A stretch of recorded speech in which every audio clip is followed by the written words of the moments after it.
ეთერშია გადაცემა რადიოაქტიური ზონა თამარ გლონდთან და ანა ლაპიაშვილთან ერთად. მოგესალმებით, უსმენთ რადიო მაესტროს ეთერშია გადაცემა რადიოაქტიური ზონა. სტუდიაში მუშაობთ თამარ გლონდი და ანა ლაპიაშვილი.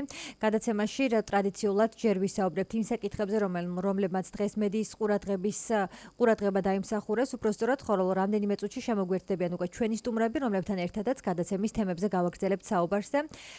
დღეს მთავარი პოლიტიკური ცხელი თემა, რომელიც პრინციპში დღევანდელ მოვლენებს არ უკავშირდებოდა და უკავშირდება კორცხელში განვითარებულ მოვლენებს, იყო ნაციონალური მოძრაობის მიერ გასაჯაროებული დოკუმენტი, რომლითაც საპარლამენტო უმცირესობის პარტიამ წარმოადგინა ის საბანკო ანგარიშები და საბანკო გადარიცხვები, რომლებიც მათი მტკიცებით არის იმის დასტური, რომ კახა კალაძის სიძის კომპანიიდან ამ ჩხუბში მონაწილე პირებს ჩხუბამდე რამდენიმე დღით ადრე გადაერიცხათ საკმაოდ სოლიდური თანხა $95,000 ოდენობით. კალა კაპიტალ ლიმიტედის დირექტორმა გაავრცელა ცოტა ხანის წინ განცხადება და კომპანიის მიერ 2016 წლის განმავლობაში არანაირი გადარიცხვები არ განხორციელებულა. ნათქვამი არის ამ განცხადებაში. კალა კაპიტალ ლიმიტედის დირექტორი განცხადებაში ასევე აღნიშნავს, რომ ისინი ნაციონალური მოძრაობის მიერ დღეს გავრცელებულ ინფორმაციაზე საპასუხოდ ამბობენ, რომ სიმართლეს არ შეესაბამება საპარლამენტო უმცირესობის ბრალდებები. ჩვენ კალა კაპიტალ ლიმიტედის დირექტორები ჯორჯ ათანასი და სიუზან კოლონგრეცი ვაცხადებთ, რომ კომპანიის შექმნის დღიდან არასდროს საოპერაციო საბანკო ანგარიში კვიპროსში ან სხვა რომელიმე ქვეყანაში არ ჰქონია. შესაბამისად არანაირი გადარიცხვა კომპანიის მიერ 2016 წლის განმავლობაში არ განხორციელებულა. აგრეთვე არ გაცემულა მესამე პირებზე უფლებამოსილება საბანკო ანგარიშის გახსნასთან დაკავშირებით აღნიშნული არის ამ განცხადებაში. ერთიანი ნაციონალური მოძრაობის წევრების ინფორმაციით კი შეგახსენებთ, კორცხელის ინციდენტში მონაწილე პირებს კალა კაპიტალი ფულს ურიცხავდა და როგორც ირმა ნადირაშვილმა დღევანდელ ბრიფინგზე განაცხადა, მას აქვს დოკუმენტები, რომლის მიხედვითაც მტკიცდება, რომ ვიცე-პრემიერმა კახა კალაძის უშუალო კავშირში კორცხელში ორგანიზებულ ძალადობასთან დაკავშირებით საბუთები წარმოადგინა და მისივე თქმით, თითქმის ყველა თავდამსხმელი დაკავშირებული არის იმ სპორტ კლუბთან, რომელსაც უშუალოდ მართავს კალაძის ცოლის ძმა. მისი განცხადებით, მეორე დოკუმენტის თანახმად, რომელიც მან ასევე მედიას წარუდგინა, 17 მაისს 16 საათსა და 37 წუთზე კალა კაპიტალ ლიმიტედისგან გიორგი გიგაურის ანგარიშზე გადაირიცხა $10,000. კორცხელის ინციდენტში მონაწილე პირებისთვის კახა კალაძის კომპანიიდან თანხის გადარიცხვის შესახებ დღეს განცხადება ინციდენტში მონაწილე პირების ადვოკატმაც გააკეთა. ადვოკატ ზურაბ ბელთაძის თქმით, ვლადიმერ გეგეშიძეს უფლებადამცველისთვის მსგავსი ფაქტი არ დაუდასტურებია. გეგეშიძის ინტერესების დამცველის თქმით, დოკუმენტაციას უფრო დეტალურად გაეცნობიან და გამოძიების დაწყებისთვის შესაბამისად იმოქმედებენ. გარდა ამისა, დღეს ცნობილი გახდა, რომ შინაგან საქმეთა სამინისტროში გამოძიება დღეს გასაჯაროებულ ინფორმაციასთან დაკავშირებით ცალკე არ დაიწყება, თუმცა საგამოძიებო უწყება დაინტერესდება ამ ინფორმაციით კორცხელის ინციდენტზე მიმდინარე გამოძიების ფარგლებში. ნაციონალური მოძრაობის მიერ დღეს საჯაროდ გავრცელებული ინფორმაცია თავად ვლადიმერ გეგეშიძემაც უარყო. მოძრაობის მიერ დასახელებული პირები აცხადებენ, რომ პარტიის მიერ გასაჯაროებული დოკუმენტები ფალსიფიცირებულია. ნაციონალურ მოძრაობაში ამბობენ, რომ მათ არ აქვთ იმედი, რომ ეს გამოძიება ჩატარდება და რაიმე სახის თქვა შედეგი იქნება დადებული. ისინი აღნიშნავენ, რომ ამ თანხის ჩარიცხვისას უშუალო შეხება ჰქონდა დავით ქარსელაძეს. ოპოზიციური პარტიის მიერ გავრცელებული ინფორმაციის თანახმად ქარსელაძემ იგივე კალატოზამ კალა კაპიტალ ლიმიტედთან ერთად ვლადიმერ გეგეშიძეს ჩაურიცხა თანხა და ქარსელაძის ძმა, რომელიც თბილისის ჭიდაობის ფედერაციის პრეზიდენტია, ამავე დროს აღნიშნავს, რომ ნაციონალური მოძრაობის მიერ გავრცელებული ინფორმაცია არანაირად არ შეესაბამება სიმართლეს. ის ამბობს, რომ ის ძმას კახა კალაძესთან საერთოდ არ აქვს კავშირი. კორცხელის ინციდენტში მონაწილე პირებისათვის კალაძის კომპანიიდან თანხის გადარიცხვის შესახებ ნაციონალურ მოძრაობაში გავრცელებულ ინფორმაციას პოლიტიკოსების მხრიდან გამოხმაურებაც მოხდა. მართველი გუნდი, რა თქმა უნდა, არასანდოდ მიიჩნევს ოპოზიციის დოკუმენტაციას. ეკაბესელიამ აღნიშნა, რომ საერთოდ არ თვლის საჭიროდ, რომ ირმა ნადირაშვილის მიერ გამოქვეყნებული მასალები იყოს გამოძიებისათვის შესასწავლი, როგორც ადამიანის უფლებათა დაცვის კომიტეტის თავმჯდომარე აღნიშნავს, მისთვის არანაირ კითხვის ნიშნებს არ აჩენს ოპოზიციონერი კოლეგის მიერ გავრცელებული ინფორმაცია.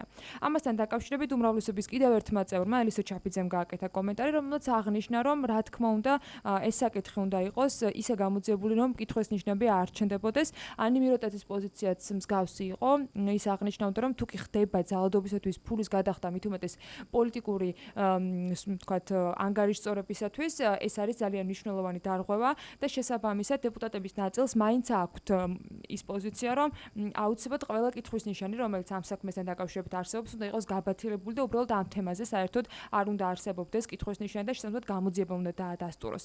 მაგრამ მეორე არის თქვა იგივე ნაციონალური მოძრაობის პოზიცია, რომელსაც სანდოობა არ აქვს გამოძიებაზე, აღნიშნავენ, რომ არ აქვს მნიშვნელობა მოხდება თუ არა გამოძიება. კორცხელის ინციდენტში მონაწილე პირებისთვის კომპანია კალა კეპიტალ ლიმინტედისგან თანხის გადარიცხვის დოკუმენტების შესახებ დღეს ნაციონალური მოძრაობის წევრებმა დიპლომატიური წრეებისა და საერთაშორისო ორგანიზაციების წარმომადგენლებთანაც ისაუბრეს. ოპოზიციის წევრებმა უცხოელ სტუმრებს ასევე გააცნეს მანო მერაბიშვილის საქმეზე და რუსთავიორის გარშემო მიმდინარე მოვლენებზე ინფორმაციაც მსჯელობის საგანი იყო არჩევნებისთვის ქვეყანაში თავისუფალი და დემოკრატიული გარემოს უზრუნველყოფის აუცილებლობაც. და გარდა ამისა, კიდევ ერთი მნიშვნელოვანი საკითხი, რომელიც ასევე მედიის ყურადღების ქვეშ მოექცა და ასევე იქნება გადაცემის თემა დღეს, ეს არის ინტერპარტიული ჯგუფის წევრების შეხვედრა პრეზიდენტის ადმინისტრაციაში. მათ წარმომადგენლებთან ერთად სამუშაო ჯგუფი შექმნეს, რომელიც საარჩევნო კოდექსში შესატანცვლილებათა პაკეტს შეიმუშავებს. ამის შესახებ პრეზიდენტისა და ინტერპარტიული ჯგუფის წევრების შეხვედრის შემდეგ გახდა ცნობილი. ევროპელი დემოკრატების წევრ პაატა დავითაიას განცხადებით, პრეზიდენტი ითვალისწინებს იმ შენიშვნებს, რაც ინტერპარტიულ ჯგუფს აქვს მისივე თქმით, ცვლილებებს და შენიშვნებს პარლამენტს, პრეზიდენტის შესთავაზებს და ყველაფერი უკვე ინიცირებული და მეორე მოსმენით მიღებული კანონპროექტის საბოლოო მიღებამდე მოხდება. პრეზიდენტის მრჩეველი ფიქრია ჩიხრაძე კი აცხადებს, რომ მთელი პერიოდის განმავლობაში, რაც საარჩევნო კანონმდებლობაში სისტემურ ცვლილებებზე არის საუბარი, პრეზიდენტი ყოველთვის ცდილობდა პოლიტიკურ ძალებს აღნიშნული ცვლილებების მიღებაში დახმარებოდა. მან იმედი გამოთქვა, რომ მართველი ძალა აღნიშნულ საკითხს უფრო მეტი ყურადღებით მოეკიდება. რაც შეეხება ვეტოს, ფიქრია ჩიხრაძის თქმით, ქვეყნის პირველი პირი არაფერს გამორიცხავს. პარლამენტმა შეგახსენებს წინასაარჩევნო პარტიებისთვის სარეკლამო დროის გადანაწილების საკითხზე. კანონმდებლობაში ცვლილებების პაკეტი ორი მოსმენით განიხილა და სწორედ ამ თემასთან დაკავშირებით პრეზიდენტის კიდევ ერთი მრჩეველი კახა კოჟორიძე რამდენიმე წუთში ისაუბრებს ჩვენს პირდაპირ ეთერში. კონკრეტულად რას გულისხმობს ეს შეთანხმება, ამას სწორედ ჩვენი სტუმრებისაგან შევიტყობთ, თუმცა გეტყვით, რომ წინასაარჩევნო კამპანიის დაწყებისთანავე, რა თქმა უნდა, არასამთავრობო და საერთაშორისო არასამთავრობო ორგანიზაციები აქტიურად ჩაერთვნენ უკვე გარემოს დაკვირვების ნაწილში, მაგალითად NDI-ის წარმომადგენლებმა პრეზენტაცია გამართეს იმ გარემოსთან დაკავშირებით, რომელიც მათ შეისწავლეს საქართველოში. უნდა აღინიშნოს ისიც, რომ მათი მხრიდან დაკვირვების შედეგად ამ დოკუმენტში აღნიშნული არის, რომ ქვეყანაში შეკრების თავისუფლებას პრობლემა არ ექნება, ასევე მედიის თავისუფლების მხრივ არ არის გამოკვეთილი განსაკუთრებული პრობლემები. NDI-ის წარმომადგენლებს შეხვედრები ჰქონდათ როგორც პოლიტიკური პარტიის წარმომადგენლებთან და ისინი შეხვდნენ ყველა პოლიტიკურ სუბიექტს, რომელიც არჩევნებში გეგმავს მონაწილეობას. დღეს მათ შეხვედრა გამართეს საქართველოს პრეზიდენტის ადმინისტრაციაში და როგორც თავად ადმინისტრაციაში ფიქრია ჩიხრაძე განმარტავდა დღეს გამოქვეყნებულ ანგარიშთან დაკავშირებით, რომ წინასაარჩევნო გარემოს ყველა პუნქტზე იყო მათ შორის ამ შეხვედრაზე საუბარი და მიმოიხილეს ყველა ის საკითხი, რომელთან დაკავშირებითაც კითხვის ნიშნები არსებობს, რომელზეც კითხვები ისმის და რომელზეც პრეტენზიები გამოითქმის და არსებობს თქვათ რელევანტური ან არარელევანტური პასუხები ხელისუფლებიდან. როგორც ფიქრია ჩიხრაძე ამბობს, NDI-ის წინასაარჩევნო მისიასთან შეხვედრა იყო ძალიან კარგი. შედგა შეხვედრა პრეზიდენტის მონაწილეობით და ძალიან სერიოზული იყო. ყველა საკითხი, ყველა ის შეკითხვა დაისვა, რაზეც გარკვეული კითხვის ნიშნები ჰქონდა მისიას და ამ კითხვის ნიშნებიდან გამომდინარე შეშფოთებები არის ასახული ანგარიში და მნიშვნელოვანი არის, რომ საერთაშორისო დამკვირვებლების და ორგანიზაციების აქტიურ დაკვირვებას, იმიტომ რომ ვითხოვთ საარჩევნო პერიოდში, რომ მათი ხედვა, რაც არსებობს წინასაარჩევნო პერიოდში და არჩევნების დროს, მნიშვნელოვანი არის და ბევრი საკითხი უნდა იყოს გაზიარებული, განაცხადა საქართველოს პრეზიდენტის მრჩეველმა ფიქრია ჩიხრაძემ.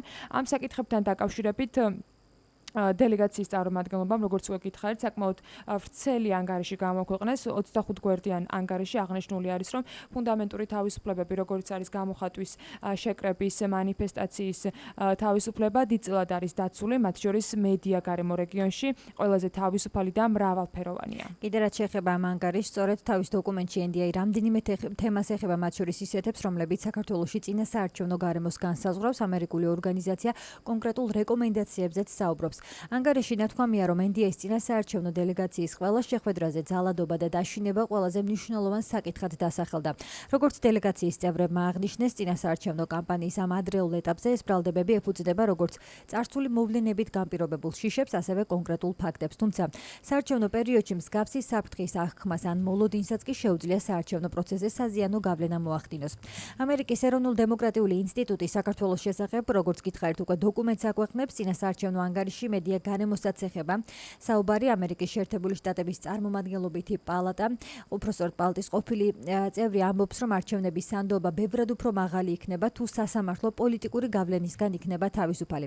NDA-ის წინასაარჩევნო ანგარიშში აგრეთვე კორცხელის ინციდენტზეც იყო საუბარი, სადამკვირვებლო მისია საუბრობს კონკრეტულ გამოწვევებზე, რომლის დაძლევაც მათი თქმით იქნება მნიშვნელოვანი არჩევნების კეთილსინდისიერად შეფასებისთვის და აგრეთვე ანგარიში ნათქვამია, რომ წინასაარჩევნო დელეგაციის ყველა შეხვედრაზე უკვე აღნიშნეთ ძალადობა და დაშინება ყველაზე მნიშვნელოვან საკითხად დასახელდა და დელეგაციის წევრებმა ასევე ისაუბრეს იმაზე, რომ წინასაარჩევნო კამპანიის ამ ადრეულ ეტაპზე ეს ბრალდებები ეფუძნება როგორც წარსული მოვლენებით განპირობებულ შიშებს, ასევე კონკრეტულ ფაქტებსაც.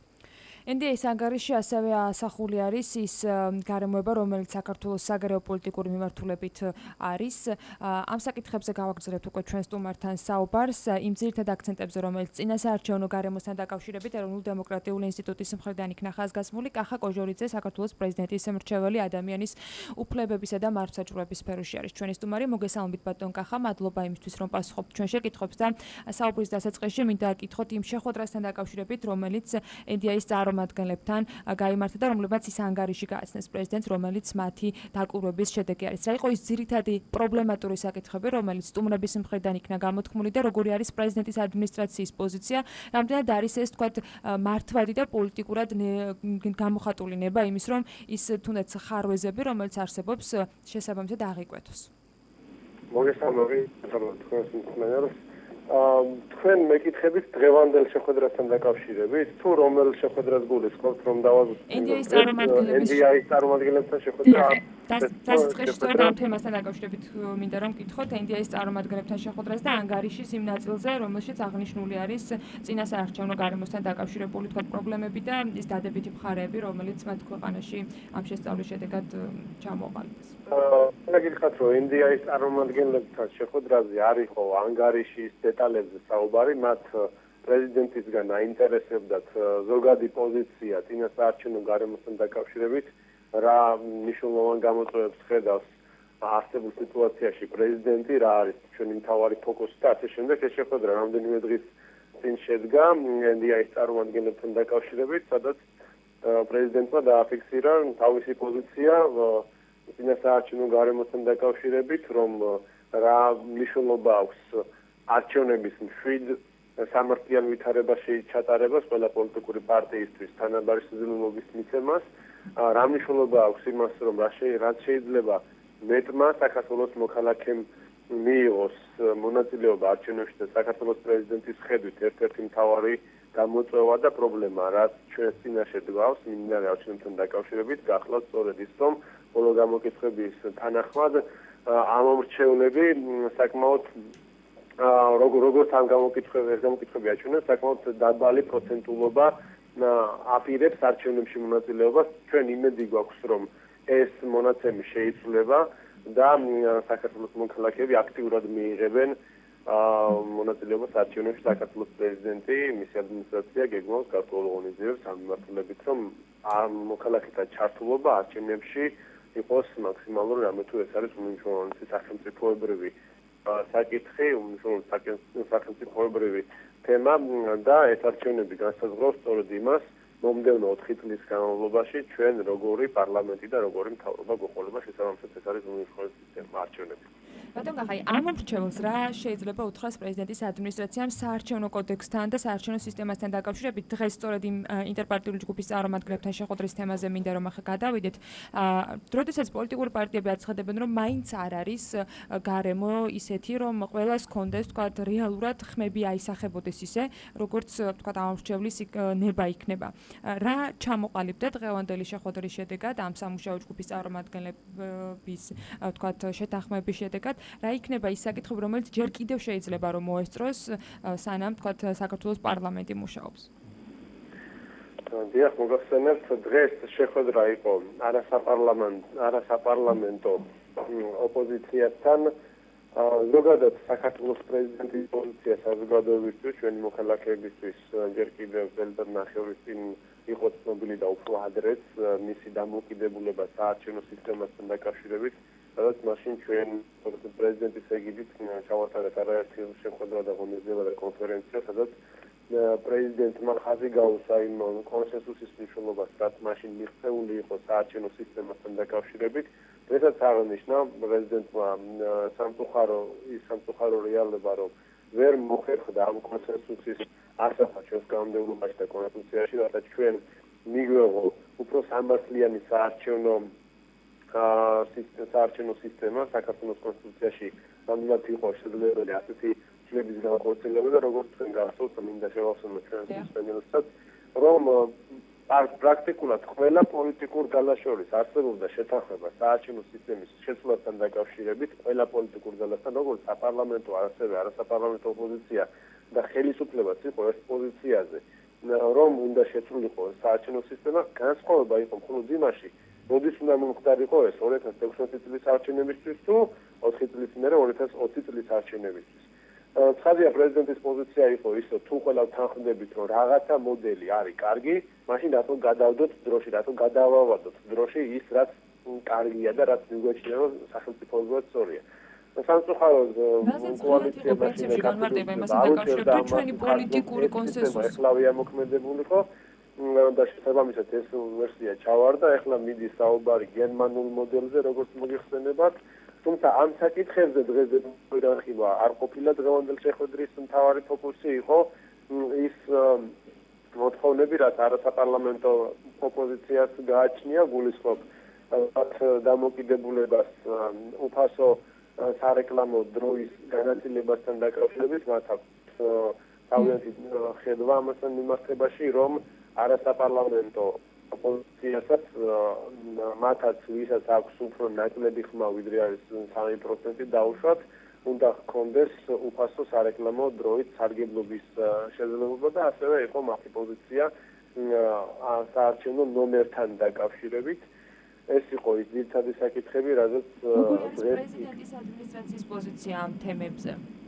პრეზიდენტის პოზიცია ამ თემებთან დაკავშირებით არის ის, რომ პრეზიდენტი როგორც ყოველთვის ახლაც მხარს უჭერს კონსენსუსს და ერთ-ერთი მთავარი რას გულისხმობს ბატონ კახაბთვალი კონსენსუსი?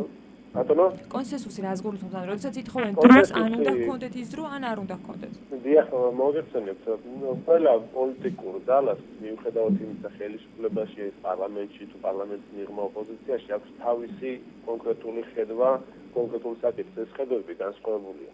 პრეზიდენტის სურვილია, რომ მოხერხდეს ამ ხედვების როგორღაც შეთანხმებამდე მიღწევა. გასაგებია, რომ იდეალური და ყველასთვის მოსაწონი ხედვა თუ საკანონმდებლო ნორმა ვერ იქნება მიღებული, მაგრამ რამდენადაც ეს შესაძლებელია, იქნებ ყველამ რაღაც დათმოს იმისთვის, რომ რაღაც ძირითად საკითხებზე იყოს შეთანხმება მიღწეული კომპრომისის გზით.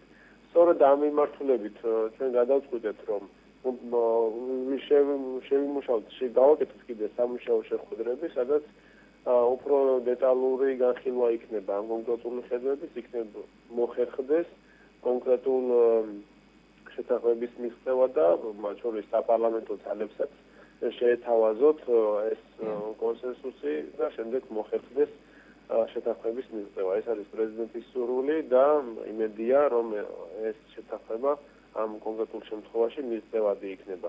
აქვე უნდა გავითვალისწინოთ საქართველოს საკონსტიტუციო სასამართლოს ძალიან მნიშვნელოვანი გადაწყვეტილება ამ სარეკლამო დროის განაწილებასთან დაკავშირებით და ცხადია ის შეთანხმება, რაზეც ახლა მე ვსაუბრობ, უნდა იყოს საქართველოს საკონსტიტუციო სასამართლოს გადაწყვეტილებით დადგენილ ჩარჩოებში უნდა ჩდებოდეს და არ უნდა არღობდეს იმ ხედვებს და მიდგომებს, რასაც სასამართლო ადგენს და მე ვფიქრობ სამართლიანი და სწორად გასაგებია.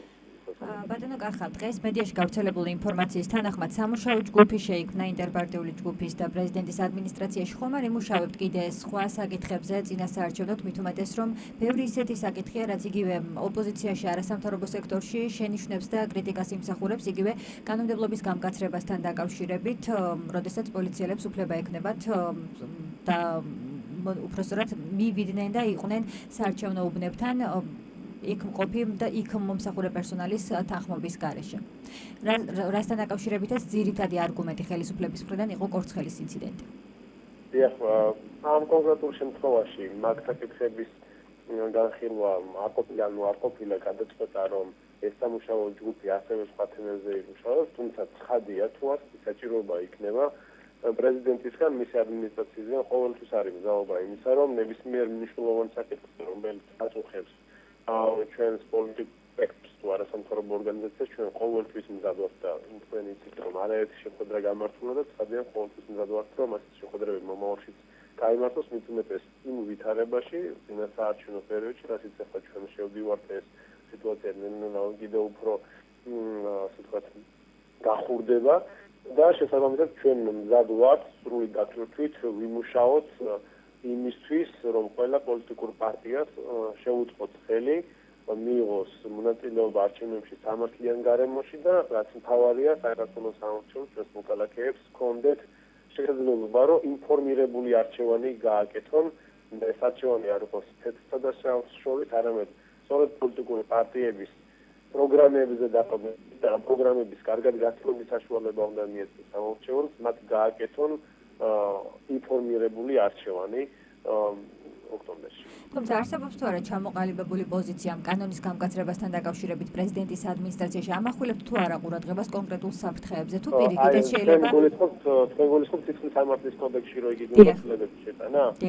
მე მოგახსენებთ ჩვენს პოზიციაში მაგასთან დაკავშირებით ზოგადად ეს არის აქსიომა და იურიდიულ განყაროში შეგიძლიათ ნებისმიერს კითხოთ, რომ ზოგადად თავარი არის არა მკაცრი კანონი, არამედ მომუშავე კანონი. ანუ რას გულისხმობ?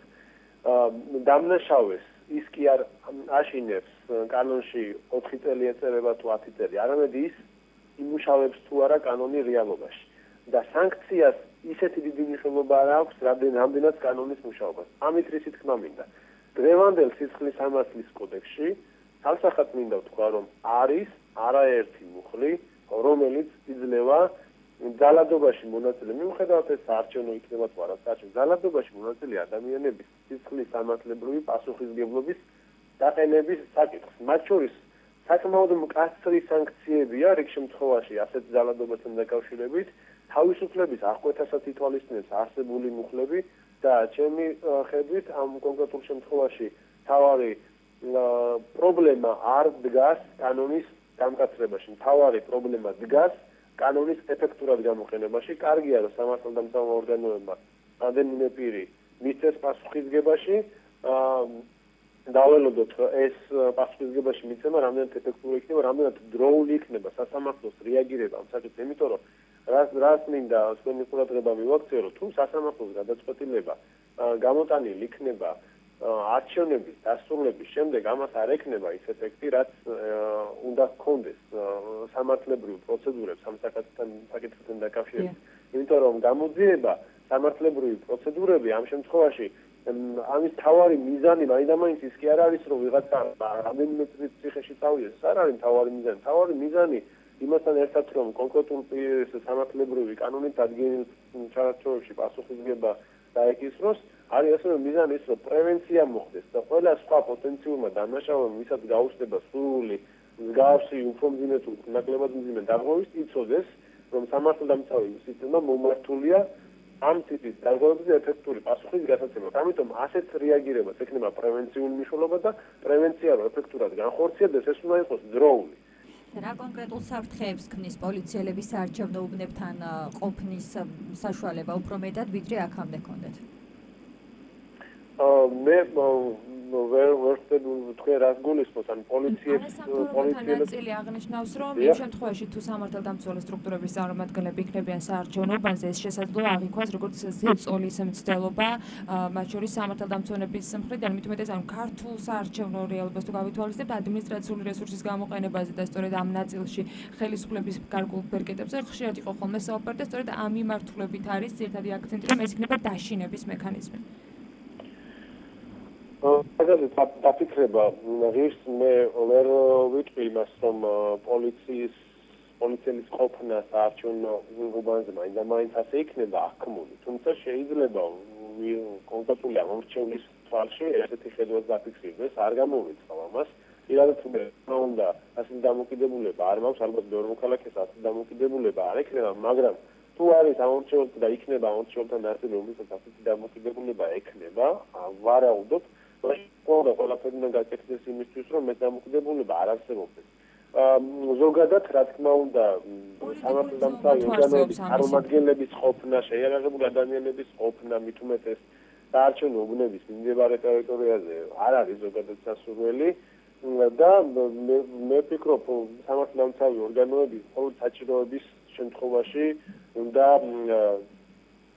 იყვნენ საარჩევნო უბნის მიმდებარე ტერიტორიაზე, სხვა შემთხვევაში მათი ყოფნა არ იმაჩნია, არ ვფიქრობ, რომ საჭირო და აუცილებელი იქნება. ამიტომ მე სიმართლე გითხრათ, დეტალურად არ ვიცნობ იმ შემოთავაზებას, რაც ამ კუთხით არის უკვე გაკეთებული, თუმცა ზოგადად ჩემი ხედვა არის ის, რომ სამართალდამცავი ორგანოების წარმომადგენლების ყოფნა უნდა იყოს მხოლოდ აუცილებლობის შემთხვევაში საარჩევნო უბანთან უანზე. გასაგებ, დიდი მადლობა. ადამიანის უფლებებისა და მართლმსაჯულების სფეროში საქართველოს პრეზიდენტის მრჩეველი კახა კოჟორიძე საუბრობდა რადიო მაესტროს პირდაპირ ეთერში წინა საარჩევნო გარემოზე, იმ საკანონმდებლო ხარვეზებზე, შესაძლო ცვლილებებზე და დაგეგმილ სხდომებთან დაკავშირებულ საკითხებზე უკვე ვისაუბრებთ გიგა ბუკიასთან ერთად, უმრავლესობის წარმომადგენელთან. რეკლამის შემდეგ დავბრუნდებით რამდენიმე წუთში.